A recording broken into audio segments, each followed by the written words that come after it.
رسوله الكريم اما بعد فاعوذ بالله من الشيطان الرجيم بسم اللہ الرحمن الرحیم۔ میرے پیارے معزز سامعین و ناظرین، السلام علیکم ورحمۃ اللہ وبرکاتہ۔ مسلسل بیانات کا سلسلہ جاری ہے۔ آج جس ہستی کا میں ذکر کروں گا اس ہستی کا نام ہے ابو بکر صدیق رضی اللہ تعالی عنہ۔ نبی و رسولوں کے بعد سب سے افضل بشر، امام المتقین، امام العاشقین، یار غار۔ آپ کو جو مرتبہ مقام ملا، جو نبی و رسولوں کے بعد سب سے افضل مرتبہ حضرت ابو بکر صدیق رضی اللہ تعالی عنہ کا ہے۔ سب سے پہلے ایمان لانے والے عورتوں کے اندر جو ہستی ہیں حضرت خدیجۃ الکبریٰ، اور مردوں میں سب سے پہلے ابو بکر صدیق رضی اللہ تعالی عنہ، اور آزاد کردہ غلاموں میں زید بن حارثہ، اور کم عمر بچوں میں حضرت علی رضی اللہ تعالی عنہ وجہہ الکریم۔ اس ترتیب سے یہ لوگ سب سے پہلے ایمان لانے والے ہیں۔ حضرت ابو بکر صدیق رضی اللہ تعالی عنہ پہلے خلیفہ رسول، اور اس کے بعد حضرت عمر فاروق، پھر حضرت عثمان غنی، حضرت علی رضی اللہ تعالی عنہ۔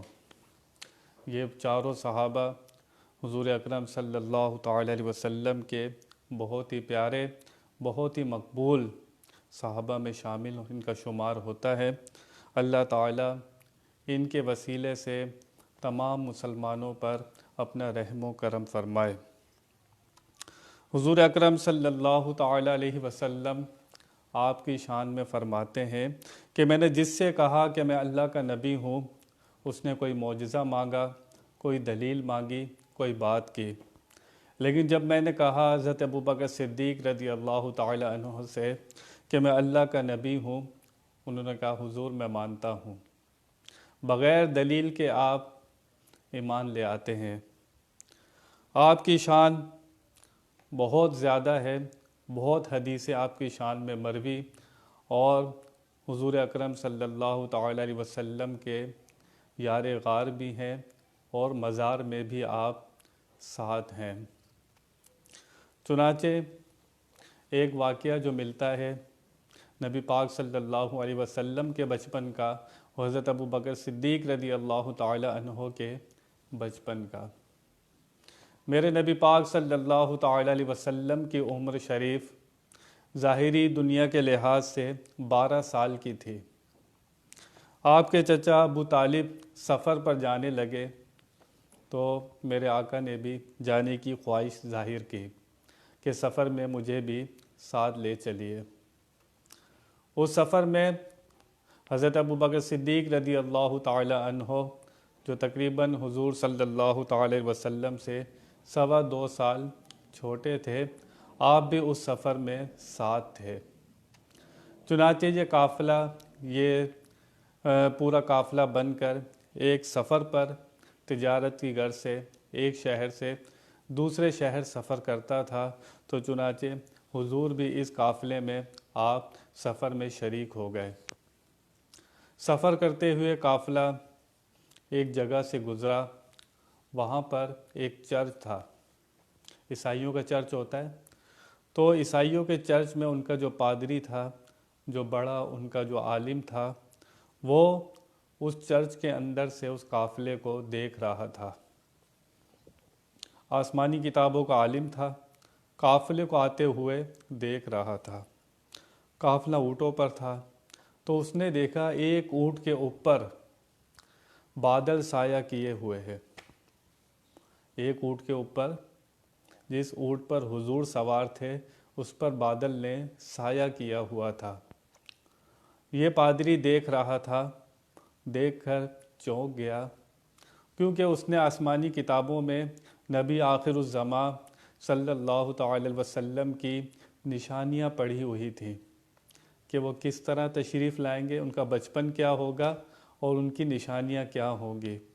تو اس عالم نے جو چرچ میں تھا، اس نے یہ نشانیاں پڑھی ہوئی تھیں۔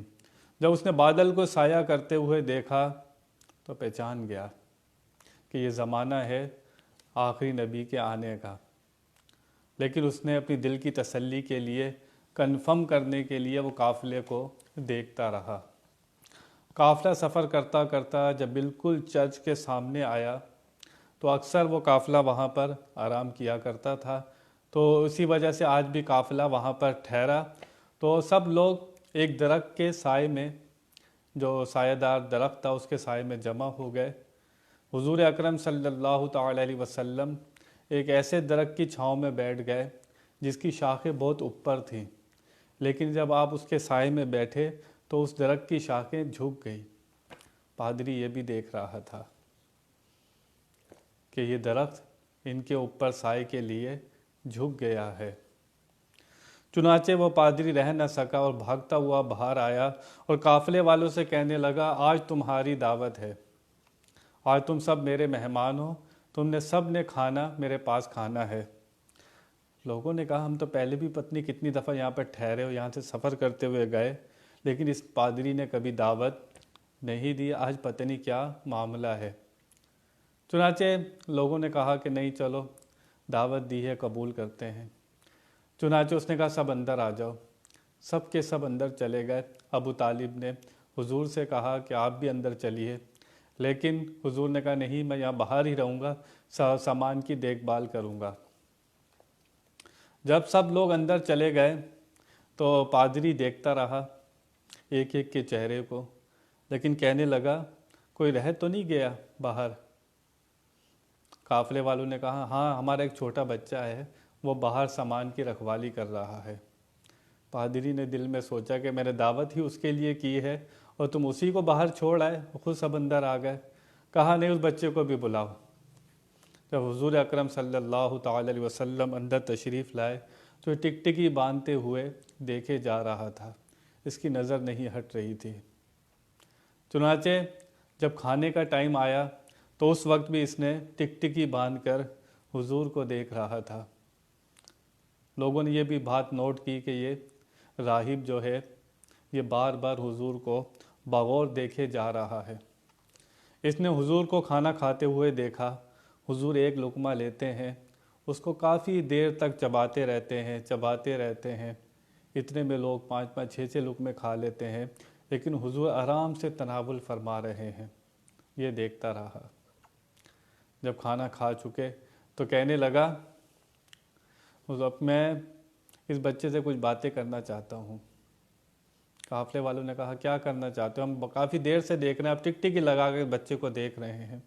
کہا نہیں، میں اس بچے سے کچھ باتیں کرنا چاہتا ہوں۔ لوگوں نے کہا، اچھا کریے۔ اس نے حضور اکرم صلی اللہ تعالی علیہ وسلم سے کہا، بیٹا، یہ جو تمہاری آنکھوں میں ڈورے ہیں لال کلر کے، کیا نیند کی وجہ سے ہیں یا ویسے ہی رہتے ہیں؟ حضور نے کہا، نہیں، ویسے ہی میری آنکھوں میں یہ خون کے لال ڈورے رہتے ہیں۔ فرمایا، بیٹا تمہیں نیند کیسی آتی ہے؟ فرمایا، میرا آنکھیں سوتی ہیں، میرا دل نہیں سوتا۔ اس نے کہا کہ میں کمر مبارک دیکھنا چاہتا ہوں، کمر مبارک اس بچے کی دیکھنا چاہتا ہوں۔ لوگوں نے کہا، اچھا دیکھ لیجئے۔ اس نے آپ کا کرتا مبارک اٹھایا تو آپ کے کندھوں کے درمیان، کندھوں کے پاس گوشت ابھرا ہوا تھا، اس پہ مہر نبوت چھپی ہوئی تھی۔ مہر نبوت آج بھی آپ نے دیکھی ہوگی نا، وہ حضور کے دونوں کندھوں کے درمیان چھپی ہوئی تھی، گوشت ابھرا ہوا تھا۔ اس نے جب دیکھا، اس کو کنفرم ہو گیا کہ یہ آخری نبی ہے۔ اس کو تو اپنی تسلی کرنی تھی۔ پھر اس نے کہا کہ تم جانتے ہو یہ کون ہے؟ یہ آخری نبی ہے تمہاری امت کے، یہ اس امت کے آخری نبی ہیں۔ یہ قافلے والوں، تم کہاں جا رہے ہو؟ کہنے لگا، ہم شام جا رہے ہیں۔ کہہ رہا، وہاں نہیں جاؤ، وہاں پہ کافر مشرک ان کو پہچان لیں گے اور ان کو نقصان پہنچا سکتے ہیں۔ تو روایت میں ہے کہ آپ وہیں سے واپس آ گئے، کچھ روایت میں ہے کہ آپ شام گئے اور پھر باخیریت آپ واپس تشریف لے آئے۔ اس سفر میں حضرت ابوبکر صدیق بھی ساتھ تھے۔ چنانچہ جب 40 سال کی عمر میں حضور نبوت کا اعلان فرماتے ہیں تو فرماتے ہیں میں نے جس کسی سے کہا کہ میں اللہ کا نبی ہوں، اس نے کوئی دلیل مانگی، کوئی بات کی، لیکن ابو بکر صدیق تھا، جب میں نے کہا میں اللہ کا نبی ہوں، صدیق اکبر نے کہا میں مانتا ہوں۔ صدیق اکبر نے کہا حضور میں تو اس وقت ہی آپ کو نبی مان چکا تھا جب اس راہب نے کہا تھا کہ آپ آخری نبی ہیں، اس وقت ہی میں آپ کو آخری نبی مان چکا تھا۔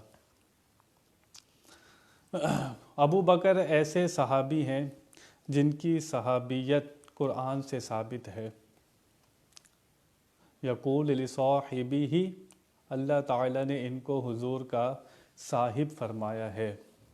جب اللہ ان کو صحابی فرمائے، صاحب فرمائے، تو جو کوئی ان کی صحابیت کا منکر ہے وہ قرآن کا منکر ہے، جو قرآن کا منکر ہے وہ کافر ہوتا ہے، کیونکہ حضرت ابو بکر صدیق کی صحابیت قرآن سے ثابت ہے۔ لا تحزن ان اللہ معنا، یقول لصاحبہ لا تحزن ان اللہ معنا، قرآن میں یہ الفاظ موجود ہیں جب حضور صدیق اکبر کو کہتے تھے غم نہ کرو اللہ ہمارے ساتھ ہے، جب اپنے صاحب سے فرماتے تھے۔ تو چنانچہ یہ ایسے صحابی ہیں جن کی صحابیت قرآن سے ثابت ہے، اتنے پیارے، اتنے مقبول حضور کے یار غار۔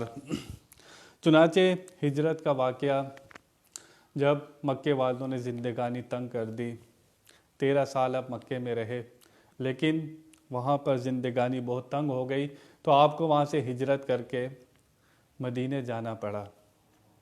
ہجرت کی رات آپ اپنے بستر پر حضرت علی رضی اللہ تعالیٰ عنہ کو سلاتے ہیں اور کہتے ہیں کہ یہ مکے والوں کی امانتیں واپس کر کے صبح مدینے آ جانا۔ یہ کون لوگ تھے یہ جو آپ کے خون کے پیاسے تھے، لیکن آپ کا عفو و درگزر دیکھیں، حضور کا ظرف دیکھیں، حضور کی محبت دیکھیں، حضور کے دل کی وسعت دیکھیں۔ حضور کہہ رہے ہیں ان کی امانتیں واپس کر کے صبح مدینے آ جانا۔ ہمارا کوئی دشمن ہو، ہم اس کی امانت کا خیال کریں گے؟ ہم تو کہیں گے بھاڑ میں گئی اس کی امانت، لیکن حضور فرما رہے نہیں، مکے والوں کی امانتیں واپس کرنا پھر مدینے آ جانا۔ حضور ہجرت کی رات ابو بکر صدیق رضی اللہ تعالیٰ عنہ کے دروازے پر جاتے ہیں، ابھی آپ دستک ہی دیتے پہلے سے ہی دروازہ کھلا ہوتا تھا۔ حضور ابو بکر صدیق جانتے تھے کہ آج ہجرت کی رات ہے، حضور میرے ساتھ ہی سفر فرمائیں گے۔ چنانچہ وہاں پر ایک پہاڑ جبل سور، وہاں پر اس غار کے اندر ہجرت کی رات آپ نے 3 راتیں وہاں پر گزاری۔ اب پہاڑ چڑھنا تھا، پہاڑ چڑھنے کے لیے، پہاڑ چڑھنا آسان نہیں ہوتا، وہ بھی رات کے ٹائم۔ حضرت ابو بکر صدیق رضی اللہ تعالیٰ عنہ حضور کو اپنے کندھوں پر سوار کرتے ہیں اور پہاڑ چڑھتے ہیں۔ پتہ تھا حضرت ابو بکر صدیق کو اللہ کے نبی نور ہیں، وزن کو پتہ ہی نہیں چلے گا، ان کی برکت سے میں بھی آسانی سے پہاڑ چڑھ جاؤں گا۔ چنانچہ آپ پہاڑ چڑھ کر، وہاں پر ایک غار تھا، اس غار کے اندر آپ پہلے جاتے ہیں، اندر ابو بکر صدیق، آپ حضور سے فرماتے ہیں حضور آپ یہاں ٹھہریے، میں غار کی صفائی کر لوں۔ چنانچہ جب غار کی آپ نے صفائی کی تو غار کے اندر بہت سے سوراخ تھے، تو آپ نے جو کپڑے وہاں پر آپ کو ملے پھاڑ پھاڑ کر آپ نے سوراخ بند کر دیے۔ ایک سوراخ کھلا رہ گیا اور بند کرنے کے لیے کوئی چیز آپ کے پاس نہیں تھی، تو چنانچہ آپ نے حضور کو اندر آنے کی دعوت دی۔ حضور ابو بکر صدیق رضی اللہ تعالیٰ عنہ کی گود میں سر رکھ کر آپ آرام فرما رہے ہیں۔ ایک جو کھلا رہ گیا سوراخ، اس کے اوپر حضرت ابو بکر صدیق نے اپنی ایڑی رکھ دی۔ حضور آپ آرام فرمائیے۔ حضور آرام فرما رہے تھے، ایک سانپ تھا، اس نے سنا ہوا تھا، جانور بھی پہچانتے ہیں کہ ہجرت کی رات حضور اس غار میں آ کر آرام فرمائیں گے۔ وہ سانپ نے سوراخ کیے ہوئے تھے اور روز انتظار کرتا تھا، روز رات کو چکر لگاتا تھا کہ وہ کون سی رات ہوگی جب اللہ کا رسول اس غار میں آرام فرمائیں گے۔ چنانچہ جب اس نے سارے سوراخ بند پائے تو ایک سوراخ کھلا ہوا تھا، تو اس پر ایڑی رکھی ہوئی تھی، اس نے ایڑی پائی، گوشت کا ٹکڑا پایا، تو اس نے پہلے ہلکے ہلکے سے کاٹا کہ کوئی پاؤں ہٹا لے، لیکن حضرت ابو بکر صدیق عاشقوں کے امام، متقین کے امام، آپ کیسے وہاں سے پاؤں ہلاتے؟ چنانچہ اس نے وہاں پر ڈنگ مارنا شروع کیا تو زہر کا اثر جب آپ کے خون میں ہوا تو آپ کی آنکھوں سے اس درد کی وجہ سے آنسو نکلے۔ جب آنسو نکلے تو جو آنسو حضور اکرم صلی اللہ تعالی وسلم کے رخساروں پر گرے، رخساروں پر گرے۔ اگر میں اپنا چہرہ سیدھا رکھوں تو جب میرا آنسو نکلیں گے تو پہلے رخسار پہ آئیں گے، پھر داڑھی میں آئیں گے، گریں گے نہیں۔ تو اس کا مطلب ہے حضرت ابوبکر صدیق حضور کو نیچے دیکھ رہے تھے، آپ کا چہرہ مبارک دیکھ رہے تھے، جب آنسو نکلے تو حضور کے چہرے پر گرے۔ کہا صدیق کیا بات ہے، آنسو نکل رہے ہیں؟ فرمایا کوئی چیز مجھے کاٹ رہی ہے۔ حضور نے فرمایا پاؤں ہٹاؤ، وہ سانپ ہے، ہم سے ملاقات کے لیے آیا ہے۔ چنانچہ وہ سانپ اپنے پاؤں ہٹایا، سانپ اندر آیا، اس نے اپنا دائرہ بنا کر حضور کو سلام کیا۔ اور کیونکہ نبی جس قوم کی طرف بھیجا جاتا ہے اس کی زبانیں سکھا کر بھیجا جاتا ہے۔ حضور پوری کائنات کے نبی، اور کائنات میں جو جو چیزیں ہیں حضور ان سب کی زبانیں جانتے تھے۔ چنانچہ اس نے اپنی زبان میں حضور سے بات کی۔ حضور نے کہا جاؤ اب سلام کر لیا، اب جاؤ یہاں سے۔ تو سانپ وہاں سے چلا گیا جس جگہ کاٹا تھا۔ حضور اکرم صلی اللہ تعالی علیہ وسلم نے اپنا لعاب دہن اس جگہ پر لگا دیا، سارا زہر جسم میں جو سرایت کر گیا تھا وہ وہیں آ کر سمٹ گیا۔ یہ حضور کے لعاب دہن کی برکت تھی، یہ آپ کا معجزہ تھا۔ آپ آنکھ جو نکل جاتی تھی اس پہ لعاب دہن لگاتے تھے، وہ آنکھ وہیں لگ جاتی تھی۔ اتنی شان، اتنا مقام۔ دیکھنے میں حضور ہماری طرح بشر، لیکن حقیقت ہماری جیسی نہیں ہے۔ حضور ایسے بشر ہیں کہ ان جیسا دنیا میں کوئی اور بشر نہیں۔ آپ افضل البشر ہیں، آپ خیر البشر ہیں۔ آپ کی حقیقت کو اللہ کے سوا کوئی نہیں جانتا۔ آپ لباس بشری میں دنیا میں تشریف لائے، لیکن کوئی یہ نہ کہے کہ ہم بھی بشر، حضور بھی بشر۔ وہ ایسے بشر ہیں کہ کوئی ان کی برابری نہیں کر سکتا۔ سدرہ پر جبریل امین نوریوں کے سردار رک جاتے ہیں، حضور سے کہتے ہیں کہ میں بال کے برابر یہاں سے آگے بڑھوں تو اللہ کے نور سے جل جاؤں۔ معراج کی رات حضور آگے تشریف لے جاتے ہیں جہاں پر جبرائیل کے پر جل رہے ہیں، لیکن حضور کے جو آپ نے کپڑے پہنے ہوئے ہیں وہ کپڑے بھی نہیں جل رہے۔ حضور کی بشریت کا آپ کیا اندازہ لگا سکتے ہیں؟ حضور کی بشریت جبرائیل کی نورانیت سے افضل ہے، کیونکہ جبریل امین سدرہ پہ رک گئے تھے، حضور اپنے کپڑوں کے ساتھ آگے تشریف لے گئے۔ تو لباس بشری میں آپ دنیا میں تشریف لائے، لیکن حضور خود فرماتے ہیں میری حقیقت کو میرے رب کے سوا کوئی نہیں جانتا۔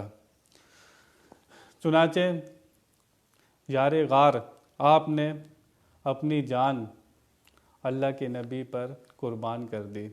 اگر حضور جان نہ لٹاتے تو وہاں پر صدیق اکبر تو آپ پر جان قربان کر چکے تھے، کیونکہ سانپ آپ کو کاٹ چکا تھا، اس کا زہر آپ کے خون میں شامل ہو چکا تھا۔ حضور نے دوبارہ آپ کو زندگی لوٹائی۔ چنانچہ ایک مرتبہ حضرت عائشہ صدیقہ رضی اللہ تعالی عنہ، تاروں بھری رات تھی، آسمان پر تارے ہی تارے نظر آ رہے تھے، تو مومنوں کی ماں حضرت عائشہ صدیقہ رضی اللہ تعالی عنہ آپ عرض کرتی ہیں یا رسول اللہ صلی اللہ علیہ وسلم، کیا دنیا میں کوئی ایسا شخص بھی ہے کہ جس کی نیکیاں آسمان کے تاروں کے برابر ہوں، کہ جس کی نیکیاں آسمان کے تاروں کے برابر بھی ہوں؟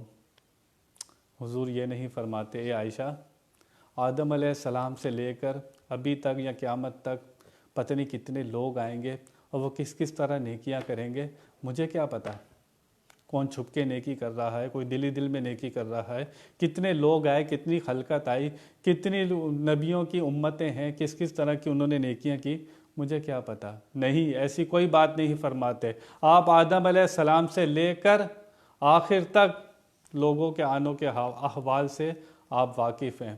آپ فرماتے ہیں ہاں اتنی نیکیاں جو آسمان کے برابر تارے ہیں حضرت عمر فاروق رضی اللہ تعالیٰ عنہ کی ہیں۔ حضور جانتے ہیں کہ حضرت عمر فاروق کی کتنی نیکیاں ہیں، وہ آسمان کے تارے کتنے ہیں۔ نہ کوئی تارے گن سکتا ہے، نہ حضرت عمر فاروق کی کوئی نیکیاں گن سکتا ہے۔ حضرت عائشہ صدیقہ رضی اللہ تعالیٰ عنہ کے دل میں خیال تھا شاید میرے ابا جان کا نام لیں گے۔ پھر آپ نے فرمایا حضرت ابو بکر صدیق رضی اللہ تعالیٰ عنہ کی کتنی نیکیاں ہیں۔ آپ سنیے، حضور فرماتے ہیں حضرت عمر فاروق کی تاروں کے برابر ساری نیکیاں ایک طرف، تمہارے والد ابو بکر صدیق رضی اللہ تعالیٰ عنہ کی ایک غار والی نیکی ایک طرف، آپ کی ایک نیکی غار یار والی حضرت عمر فاروق کی ساری نیکیوں کے برابر ہے۔ کوئی اندازہ کر سکتا ہے کہ آپ حضور کے کتنے پیارے اور آپ کو اللہ کے آپ کتنے پیارے ہیں۔ کوئی اگر ان کی گستاخی کرتا ہے، بے ادبی کرتا ہے، وہ اپنا ایمان کہاں سے ثابت کرے گا؟ میں نے بتایا ان کی صحابیت قرآن سے ثابت ہے، اللہ نے ان کو صاحب فرمایا ہے۔ حضور جب اپنے صاحب سے کہتے تھے تو ان کی صحابیت قرآن سے ثابت ہے۔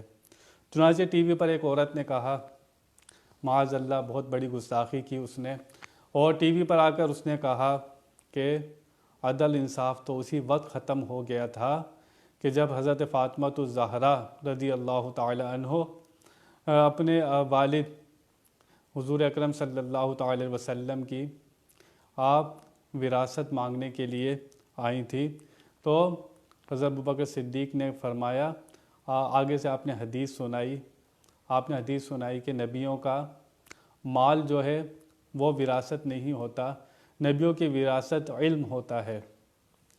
تو اس عورت نے کہا ٹی وی پر آ کر کہ اسی وقت عدل ختم ہو گیا تھا، آپ نے وراثت نہیں دی حضرت فاطمہ الزہرا کو۔ حالانکہ حدیث شریف میں یہ ہے کہ جب آپ نے حدیث شریف سنائی فاطمہ الزہرا کو تو آپ نے خاموشی اختیار کی اور پھر کبھی آپ نے کلام نہیں کیا۔ لیکن یہاں لفظوں میں یہ کہاں ہے کہ آپ نے حضرت ابوبکر صدیق پر غصہ کیا یا آپ ناراض ہوئیں یا آپ نے کبھی حضرت ابوبکر صدیق سے کلام نہیں کیا، بلکہ یہ تھا کہ میں نے ایسا سوال ہی کیوں کیا جو میرے والد کی تعلیم کے خلاف تھا، جو اللہ کے نبی کی تعلیم کے خلاف تھا۔ آپ نے کبھی اس پر کبھی کلام نہیں کیا۔ لوگوں نے معنی گھما کر اپنی مرضی کا لے لیا، اپنے مطلب کا لے لیا۔ معنی مطلب یہ تھا کہ کبھی آپ نے اس حوالے سے دوبارہ کبھی کلام نہیں کیا، ورنہ حضرت فاطمہ الزہرا کی نماز جنازہ حضرت علی فرماتے ہیں حضرت ابوبکر صدیق کے علاوہ کوئی نہیں پڑھائے گا۔ کیا دشمنوں سے نماز جنازہ پڑھائی جاتی ہے؟ حضرت ابوبکر صدیق نے نماز جنازہ پڑھائی ہے۔ حضرت علی اپنے بچوں کے نام ابو بکر بھی رکھتے ہیں، عمر بھی رکھتے ہیں۔ کیا دشمنوں کے ناموں پر نام رکھے جاتے ہیں کیا؟ اور آپ کی بیوی حضرت ابوبکر صدیق کی اسماء بن امیس حضرت فاطمہ الزہرا کی پکی سہیلیوں میں سے تھی، اور حضرت ابوبکر صدیق نے آپ کی خدمت کے لیے وقف کیا ہوا تھا اپنی بیوی کو کہ جاؤ حضرت فاطمہ الزہرا کی خدمت کیا کرو۔ کتنے سال آپ کی خدمت میں رہی۔ کیا جب دشمنی ہو تو یہ سب کچھ ہوتا ہے؟ اور وراثت تھی تو حضرت ابوبکر صدیق کی بیٹی عائشہ صدیقہ بھی حضور کی ازواج میں سے تھی، تو اگر فاطمہ الزہرا سے دشمنی تھی تو پھر عائشہ صدیقہ کو حصہ کیوں نہیں دیا؟ وراثت تو اپنی بیٹی کو بھی دے دیتے، ان کو بھی نہیں دی، کسی ازواج کو آپ نے نہیں دی۔ چنانچہ جب حضرت علی خلیفہ ہوئے تو آپ تو دے سکتے تھے وراثت، حضرت علی نے وراثت کیوں نہیں دی؟ اور آپ فاتح خیبر شیر خدا، آپ نے کبھی اعتراض نہیں کیا کہ اب وراثت کیوں نہیں دی جا رہی، کوئی ایسی بات نہیں ملتی۔ تو جو لوگ یہ گھما پھرا کر اپنی مرضی کا مطلب نکالتے ہیں، حضور نے پہلے ہی فرمایا تھا جو اپنی رائے سے تشریح کرے گا، تفسیر کرے گا، اپنی رائے داخل کرے گا، وہ اپنا ٹھکانہ جہنم میں بناتا ہے۔ حضرت ابوبکر صدیق کی بہت شان ہے، جو ان کے بارے میں گستاخی کرتا ہے، بے ادبی کرتا ہے، وہ اپنا ایمان ثابت نہیں کر سکتا، وہ اپنے ایمان سے ہاتھ دھو بیٹھے گا۔ آپ مزار میں بھی ساتھی ہیں، آپ مزار میں بھی ساتھ آرام فرما رہے ہیں، ایک طرف حضرت ابوبکر صدیق آرام فرما رہے ہیں، دوسری طرف حضرت عمر فاروق رضی اللہ تعالی عنہ آرام فرما رہے ہیں۔ حضور فرماتے ہیں قیامت کے دن میں ایسے اپنی قبر سے اٹھوں گا، میرے سیدھی طرف ابوبکر صدیق ہوں گے، الٹی طرف حضرت عمر فاروق ہوں گے، میں اسی طرح رب کی بارگاہ میں حاضر ہوں گا۔ جو ان سے دشمنی رکھتا ہوگا، عداوت رکھتا ہوگا، یہ حضور کے دائیں بائیں ہوں گے۔ کیا ان سے دشمنی رکھنے والا حضور کو خوش کر دے گا؟ حضور اس سے خوش ہو جائیں گے؟ کیا اللہ ان سے خوش ہو جائے گا؟ یہ چاروں صحابہ بہت شان والے، بہت پیارے، رسول کے بھی پیارے، اللہ کے بھی پیارے، جو ان سے بغض و عداوت رکھتا ہے، دشمنی رکھتا ہے، اسے اپنی اوقات دیکھنی چاہیے۔ لیکن ہستیوں کے بارے میں بات کر رہا ہے، ان ہستیوں کا تو کچھ نہیں بگڑے گا، کوئی سورج پہ تھوکے تو تھوک اپنے ہی منہ پر گرتا ہے۔ ان ہستیوں کے بارے میں آپ گستاخی کر کے اپنے ہی ایمان برباد کریں گے۔ ان کی شان بہت ہے، قرآن بھی ان کی شان کی گواہی دیتا ہے، حدیث مبارکہ بھی ان کی شان کی گواہی دیتی ہیں۔ تو ان سے جو دشمنی رکھتا ہے، فرمایا میرے صحابہ تاروں کی مانند، جو ان کی پیروی کرے گا ہدایت پا جائے گا۔ فرمایا جنت میں جانے والے کون ہیں؟ فرمایا جو میرے اور میرے صحابہ کے طریقے پر ہوں گے وہ جنت میں جانے والے ہوں گے۔ صدیقوں کے ایمان، صدیقوں کے امام ہیں آپ، سارے صدیق اکبر کہا جاتا ہے آپ کو۔ تو ان سے دشمنی رکھنے والا، عداوت رکھنے والا، اللہ فرمایا کُلًّا وعد اللہ الحسنى، تمام صحابہ سے بھلائی کا وعدہ ہو چکا ہے۔ جب اللہ نے ان سے بھلائی کا وعدہ کر لیا تو ہم لوگ کون ہوتے ہیں کہ ان کے آپس کے معاملات میں بحث کریں؟ ہم لوگ اپنی اوقات دیکھنی چاہیے اور ان کا مقام دیکھنا چاہیے۔ جو آج ترتیب ہے، پہلے خلیفہ حضرت ابوبکر صدیق، دوسرے حضرت عمر فاروق، تیسرے عثمان غنی، چوتھے حضرت علی۔ داتا صاحب بھی اسی ترتیب کو مانتے تھے، غوث پاک بھی اسی ترتیب کو مانتے تھے۔ جتنے اولیاء ہوئے 1400 سال میں، علماء، مجتہد، سب اسی ترتیب کو مانتے ہوئے آئے ہیں۔ کوئی اس ترتیب میں اعتراض نہیں کرتا۔ امت کا اجماع ہے اس بات کے اوپر کہ جو پھر ان کو کوئی غلط کہتا ہے، کوئی اعتراض کرتا ہے، وہ خود جواب دہ ہوگا۔ ان ہستیوں کے بارے میں گستاخی کرنے والا، بے ادبی کرنے والا اپنے ایمان کو برباد کرتا ہے۔ بیان میں کوئی غلطی ہو اللہ کی بارگاہ میں توبہ کرتا ہوں۔ وآخر دعوانا الحمد للہ رب العالمین۔